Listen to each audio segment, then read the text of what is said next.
The Whispering Shadows, Part 4. Days passed, but the sense of dread hanging over Blackwood never lifted. The whispers followed Ben and Sarah wherever they went, faint at first, but growing louder in the still of the night. They knew Lucy was still trapped, alive, but not herself, and they couldn't abandon her. The shadowy presence that had taken root inside her seemed to be spreading, reaching out beyond the hollow, its influence creeping into every corner of their lives. Ben was relentless. He spent every waking hour researching local legends, old stories of spirits and possession, anything that could help them free Lucy. The library became his second home, the dim glow of his flashlight his constant companion as he sifted through ancient books and brittle yellowed papers. One night, as Ben leafed through a particularly old volume on local folklore, he stumbled upon something, a passage about a long-forgotten ritual. It spoke of the Whispering Ones, ancient spirits trapped between the worlds of the living and the dead, unable to cross over. According to the text, these spirits could latch onto a living person, using their body as a vessel to return to the physical world. But there was hope, a ritual of banishment, a way to sever the connection and release the trapped souls for good. Excitement and fear warred within him as he read the instructions. It required a powerful talisman, something to bind the spirits, and the ritual had to be performed at the place where the connection was strongest, the hollow. The risks were high. If they failed, the spirits would consume Lucy completely, and the shadowy force would escape, spreading beyond the town. Ben called Sarah immediately. "I think I found something," he said, his voice shaking with urgency. "There's a way to free Lucy, but it's dangerous. We have to go back to the hollow." Sarah was silent for a long moment before replying. "Are you sure about this? What if it's just another trap?" "It's the only chance we have," Ben insisted. "We can't leave her like this." After some hesitation, Sarah agreed. "All right, but this time, we go prepared." The following evening, as the sun dipped below the horizon, they gathered what they needed for the ritual. Candles, salt for protection, and the most important item, a silver pendant that once belonged to Lucy's grandmother, a family heirloom that Lucy always wore. Ben believed it could serve as the talisman mentioned in the text. When they arrived at the hollow, the house loomed over them, darker and more menacing than ever. The air was thick with tension, the faintest of whispers brushing against their ears as they approached the front door. "Are you ready?" Ben asked, his hand hovering over the doorknob. Sarah nodded, though her face was pale. "Let's do this." They stepped inside, the air immediately growing colder. The house seemed to breathe, its walls shifting slightly as if alive. The whispers returned, louder and more distinct, swirling around them. They could hear Lucy's voice mixed in with the others, a desperate cry for help.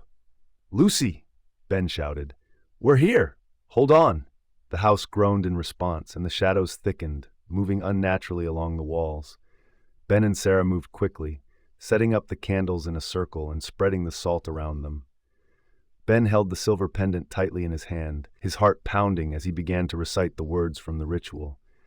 As he spoke, the shadows seemed to recoil, the air crackling with tension. The whispers grew louder, angrier, as if they knew what was coming. Suddenly, a deafening scream echoed through the house, and Lucy appeared at the top of the stairs. Her body moved jerkily, as if being pulled by invisible strings. Her eyes were wide and vacant, her face twisted in pain. "Stop!" she screamed, though it wasn't her voice. It was the deep, distorted voice of the spirits that had taken hold of her. "You cannot banish us! She is ours!" Ben's voice faltered for a moment, but he kept going, louder now, the words of the ritual filling the room.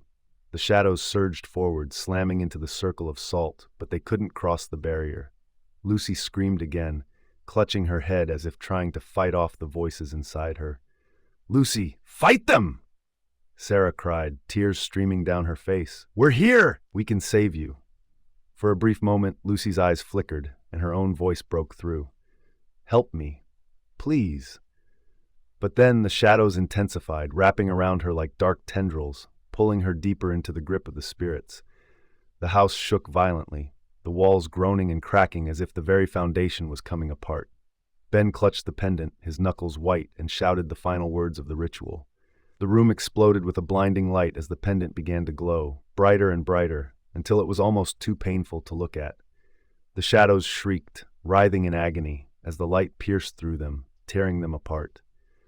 Lucy screamed one last time, her body convulsing as the dark force was ripped from her. The shadows scattered, retreating into the corners of the room before vanishing completely. The whispers faded, replaced by a deep, eerie silence. For a long moment, no one moved. Then, Lucy collapsed, her body limp and motionless at the top of the stairs. "Lucy!" Ben and Sarah rushed to her, their hearts pounding with fear. Ben knelt beside her, gently shaking her. "Lucy, wake up!" For a terrifying moment, she didn't respond. But then her eyes fluttered open, and she let out a shaky breath. "Ben? Sarah?" she whispered, her voice weak but her own. Relief washed over them. "You're okay," Ben said, his voice breaking. "You're safe now." Lucy looked around, her eyes wide with fear. I could hear them. They were everywhere, inside my head. I thought I was gone. "You're not," Sarah said, wrapping her arms around her. "We're not going to let them take you." As they helped Lucy to her feet, the house creaked one last time, but it was different now. Quieter, as if the darkness that had once filled it was finally gone. The hollow was still, its power broken. But as they stepped outside, Ben glanced back at the house, a deep unease settling in his chest. The spirits were gone, but the town of Blackwood had been changed.